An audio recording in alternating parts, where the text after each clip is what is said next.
ছোটবেলায় আমরা Tom and জেরির cartoon কম বেশি সবাই দেখেছি, কিন্তু সিনেমা কি সবাই দেখেছি?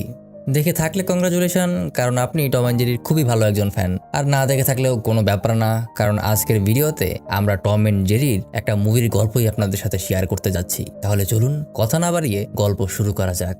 গল্পের শুরুতেই দেখা যায় টম আর জেরি দুজনই থাকার জন্য একটা নতুন শহরে এসেছে। আমাদের ছোট্ট পিচ্চি কিউট জেরি নিজে থাকার জন্য একটা বাসা খুঁজতে এখানে ওখানে ঘুরে বেড়াচ্ছে। আর আমাদের টম ভাইয়া অনেক শিল্পী মনের মানুষ, সেটা তো আপনারা সবাই জানেন। তার স্বপ্ন সে বড় হয়ে একদিন বিশাল বড় পিয়ানো বাদক হবে, যদিও সে কবে বড় হবে সেটা আমরা কেউ জানি না। কোথা থেকে যেন একটা পিয়ানো ম্যানেজ করে সে শহরের রাস্তায় ঘুরে বেড়াচ্ছে, কিন্তু সারাদিন ঘুরে বেড়ালে তো হবে না, বাঁচার জন্য কিছু টাকা পয়সার দরকার আছে। তাই সে রাস্তার ধারে চোখে কালো চশমা পরে অন্ধ বিলাই সেজে পিয়ানো বাজাতে শুরু করে, যেন মানুষ মনে করে আহারে অন্ধ একটা বিলাই, কিন্তু কত ভালো পিয়ানো বাজায়। আর সব মনে করে তাকে কিছু টাকা পয়সা দিয়ে যায়।